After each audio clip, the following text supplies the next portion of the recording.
Hello' একেবাৰে বোৱাৰী সাজতে আছোঁ কাৰণ আমাৰ এতিয়া চিৰিয়েলৰ শ্বুটিং চলি আছে আৰু নিশ্চয় আপোনালোকে আমাৰ চিৰিয়েলখন চাই খুবেই ভাল পাই আছে তোমাৰ মৰমে মোক। নমস্কাৰ বন্ধুসকল, আশা কৰোঁ ভালেই আছে। আজি আমি আপোনালোকক ক'বলৈ ওলাইছোঁ ৰং চেনেলত সম্প্ৰচাৰিত হৈ থকা তোমাৰ মৰমে মোক এইখন অসমীয়া ধাৰাবাহিকত মুখ্য চৰিত্ৰত অভিনয় কৰা পাৰিজাতৰ কথা। পাৰিজাতৰ ঘৰ ক'ত, পাৰিজাতৰ জন্ম কেতিয়া হৈছিল, পাৰিজাতৰ বাৰ্থডে কেতিয়া, লগতে সকলোবোৰ জানিবলৈ পাৰিজাতৰ বিষয়ে আপুনি আমাৰ এই ভিডিঅ'টো সম্পূৰ্ণকৈ চাই থাকক। লগতে যদি চেনেলত নতুনকৈ আহিছা তেনেহ'লে চেনেলটি ছাবস্ক্ৰাইব কৰিবলৈ নাপাহৰিব। ভিডিঅ'টো ফালে আগবাঢ়ো। বন্ধুসকল, আপোনালোকৰ মাজৰে নিশ্চয় বহুতে জানে পাৰিজাতৰ অৰিজিনেল নাম কি, পাৰিজাতৰ ঘৰ ক'ত। তথাপিও আমি আপোনালোকৰ ৰিকুৱেষ্টৰ ওপৰত এই ভিডিঅ'টো বনোৱা হৈছে। তাৰ বাবে আমি আপোনালোকক জনাই দিছোঁ যে পাৰিজাতৰ অৰিজিনেল নাম হৈছে ময়ূৰী কলিতা। লগতে পাৰিজাতৰ জন্ম হৈছিল 17 জুলাই নলবাৰী কৃষ্ণনগৰত। বন্ধুসকল, ময়ূৰী কলিতাৰ মা দেউতাক আৰু লগতে এজনী বায়েক আছে। মাকৰ নাম অনুদত্ত কলিতা, লগতে বায়েকজনীৰ নাম হৈছে প্ৰিয়ংকা কলিতা। বায়েকজনী এজন ধুনীয়া ছিংগাৰ। আপোনালোকে যদি চোৱা নাই তেখেতৰ গানবোৰ ইউটিউবত চাৰ্চ কৰি চাব পাৰে। তেওঁ আছাম একাডেমী নলবাৰীৰ পৰা HSLC আৰু শংকৰদেৱ একাডেমী নলবাৰীৰ পৰা HS পাছ কৰে।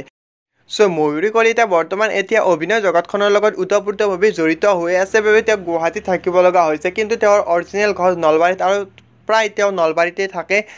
বন্ধুসকল, অমিতাভ বৰাৰ কাহিনী আৰু পৰিচালনাৰে ৰং চেনেলত সম্প্ৰচাৰিত হৈ থকা তোমাৰ মৰমে মোক এইখন অসমীয়া ধাৰাবাহিকত পাৰিজাতে ধুনীয়া এটা মুখ্য চৰিত্ৰত অভিনয় কৰি অসমবাসী ৰাইজৰ মন জয় কৰিবলৈ সক্ষম হৈছে। এইখন অসমীয়া ধাৰাবাহিক অসমীয়া ৰাইজে বহুত ভাল পাইছে বুলি আমি কমেণ্ট পাইছোঁ। লগতে আমি আপোনালোকক জনাই থওঁ যে ৰং টিভি ইউটিউব চেনেলত তেওঁলোকৰ ভিডিঅ'বোৰ আপলোড হ'লে অৰ্থাৎ এপিছ'ডবোৰ আপলোড হ'লে বহু ভিউজ আহে। 4 লাখ, 5 লাখ, 6 লাখ, 8 লাখলৈকে ভিউজ আহে।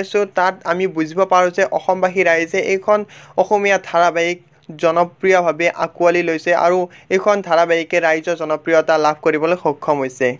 বন্ধুসকল, পাৰিজাত অৰ্থাৎ ময়ূৰী কলিতাই তোমাৰ মৰমে মোক এইখন অসমীয়া ধাৰাবাহিকত অভিনয় কৰাৰ উপৰিও বহুকেইটা ভিডিঅ' এলবামত অভিনয় কৰিছে। আপোনালোকে যদি চোৱা নাই চাব বুলি আমি আশা কৰিছোঁ। এইবাৰ আমি আপোনালোকলৈ আগবঢ়াইছোঁ তেওঁলোকৰ টিকটক ভিডিঅ'। শনিবাৰটো আহিলেই ছটফটাই মৰো। তোমাৰ মোৰ মাজত এটা দিন, দুটা ৰাতিৰ দূৰত্ব। এই দূৰত্ব বৰ গভীৰ হ'ব ধৰিছে নজনাকৈ। কি যে কথাবোৰ ভাবি আছো। অৰ্থাৎ ময়ূৰী কলিতাই অসমীয়া চলচ্চিত্ৰ জগতৰ উপৰিও তেওঁ টিকটকত এজন ধুনীয়া টিকটকাৰ হিচাপে উপস্থাপন হ'বলৈ সক্ষম হৈছে। অসমবাসী ৰাইজৰ মন জয় কৰিবলৈ সক্ষম হৈছে তেওঁ টিকটকত অভিনয়ৰ জৰিয়তে। এতিয়ালৈকে তেওঁৰ 98K ফলোৱাৰ হৈছে টিকটকত। আপোনালোকে যদি টিকটকটো তেওঁৰ ফ'ল' কৰা নাই ফ'ল' কৰি ল'ব বুলি আশা কৰিছোঁ। এইটো হৈছে তেওঁৰ টিকটক ID। ভিডিঅ'টো চাই কেনে পালে লগতে আমাক তলত কমেণ্ট বক্সত জনাবলৈ নাপাহৰিব আৰু কিবা ৰৈ গ'ল নেকি পাৰিজাতৰ বিষয়ে। বন্ধুসকল, আজিলৈ ইমানে। নতুন এটা ভিডিঅ'ত লগ পোৱাৰ আশাৰে জয় আই অসম।